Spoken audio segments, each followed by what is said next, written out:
வணக்கம், நான் Priyadarshini, 3rd BSc computer science. இன்றைய செய்தி: ஆரோக்கியம் இழக்கும் ஐடி ஊழியர்கள். இந்தியா முழுவதும் 60 லட்சத்திற்கும் அதிகமான ஊழியர்கள் ஐடி எனப்படும் தகவல் தொழில்நுட்ப நிறுவனங்களில் பணிபுரிகின்றனர்.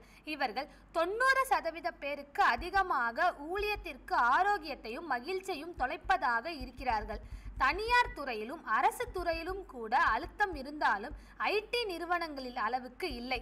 கை நிறைய ஊதியம் பெறுவதற்காக இந்த ஐடி நிறுவன ஊழியர்கள் இழப்பது மிக அதிகம்.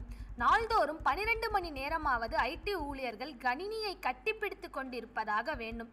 முன்பெல்லாம் ஒவ்வொரு ஆண்டும் சுமார் 15 ஐடி ஊழியர்கள் வேலை இழந்தனர். அது தற்போது 30% அதிகரிக்கிறது. 2025ஆம் ஆண்டுக்குள் ஐடி துறையில் 22 லட்சம் பேர் வேலை இழப்பார்கள் என்று எதிர்பார்க்கப்படுகிறது.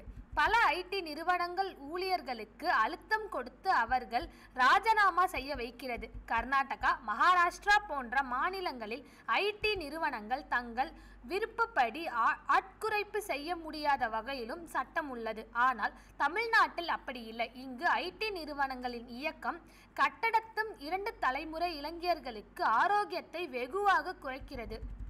45 கிலோ எடையுள்ள 22 வயது இளைஞர் ஐடி நிறுவனத்தில் பணியில் சேர்ந்து 2 ஆண்டுகளில் 70 கிலோ வரை எடை அதிகரித்து பருத்தி போகின்றனர். 12 அல்லது 13 மணி நேர அளவில் தூக்கத்தை தொலைக்க வைக்கிறது. உடல் பருமன், தூக்கமின்மை தொற்று நோய்களுக்கு காரணமாகிறது. ஐடி ஊழியர்கள் பெரும்பாலானவர்கள் 45 வயதிலேயே முதிர்வு நிலையை அடைந்து விடுவதாக மருத்துவர்கள் கூறுகின்றனர். அதில் ஊதியம், பணி நேரம் என்ற எண்ணத்தில் தவணை முறையில் வீடோ காரோ வாங்கி ஐடி ஊழியர்கள் திடீரென வேலை இழக்க நேரிடுகிறது. இதனால் மாதத்தவணை கட்ட முடியாமல் கடுமையான மன உளைச்சலுக்கு ஆளாகின்றனர்.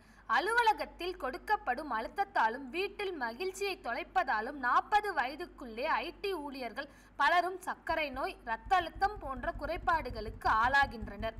கணவன் மனைவி இருவரும் ஐடி துறையில் பணியாற்றினால் குழந்தைகளை அரவணைக்க முடியாமல் மன உளைச்சலுக்கும் மனச்சோர்வுக்கும் ஆளாகின்றனர். தாயின் அன்பும் அரவணைப்பும் கிடைக்காத குழந்தைகள் மனரீதியாக பலவீனமாகி ஒழுக்க குறைபாட்டிற்கு ஆளாக நேரிடுகிறது. வீட்டிலிருந்து வேலை செய்யும் ஐடி ஊழியர்கள் தண்டவடம் நேராக இருப்பது போல் உட்கார்ந்தால் நாளிடையில் தண்டவடத்தில் சவ்வழுத்தம் உருவாகி பின்னர் முதுகு வலியுடன் கழுத்து வலியும் ஏற்படுகிறது. இதனை தவிர்க்க தண்டவடம் நேராகவும் கால்பாதம் தரையில் படும்படி நாற்காலியில் உட்கார வேண்டும். கால் மீது கால் போட்டுக்கொண்டே கால்களை தொங்க போடுவது தவறான செயலாகும். அரை மணி நேரம் அல்லது 1 மணி நேரத்திற்கு ஒரு முறை சில நிமிடங்கள் காலார நடப்பது அவசியம். ஐடி ஊழியர்களுக்கு பீஸா, பர்கர் தேவைப்படும் அளவுக்கு காய்கறிகள், புரதம், மினரல்ஸ், வைட்டமின் போன்ற தேவையில்லாததாக ஆகிவிட்டது. ஐடி துறையில் உள்ள பெரும்பாலான பெண்கள் ஹார்மோன் குறைபாடு, வைட்டமின் டி குறைபாடு உள்ளனர்.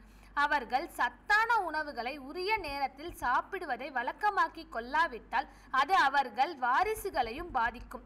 ஐடி ஊழியர்கள் துரித உணவுகளை விரும்பி சாப்பிடுவதால் அவர்கள் இயற்கையில் இருந்து கொஞ்சம் கொஞ்சமாக விலகுகிறார்கள். ஹார்மோன் ஏற்றத்தாழ்வு காரணம் ஏற்படும் உடல் பருமனால் வளர்ச்சியதை மாற்று முறைகள் நடப்பதில்லை. மடிக்கணினி அதிக நேரம் மடியில் வைத்து பணியாற்றும் பெண்கள் குழந்தைகள் போல் பிரச்சனை ஏற்படுகிறது.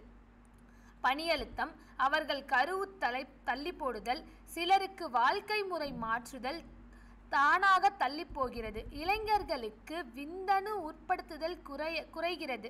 தூக்கத்தின் தன்மை, இரவு பணி எதிர்மறையாக தாக்கத்தை ஏற்படுத்துகிறது. தூக்கத்தின் தன்மை மாறுவதால் பெண்களுக்கு கருமுட்டை உருவாகும் திறன் குறைகிறது. பிசிஓடி பாதிக்கப்படுகிறது. ஒரு ஊழியன் வாரத்திற்கு 50 முதல் 55 மணி நேரம் வேலை செய்யும் போது உற்பத்தி திறன் மோசமாவதை ஸ்டான்ஃபோர்ட் பல்கலைக்கழகம் ஆராய்ச்சியில் கூறுகிறது. இதை மனதில் கொள்ளாமல் கூடுதல் நேர பணிமாறுதல் வேலை இழக்க நேரிடும் என்று ஐடி நிறுவன ஊழியர்களுக்கு எச்சரிக்கின்றனர்.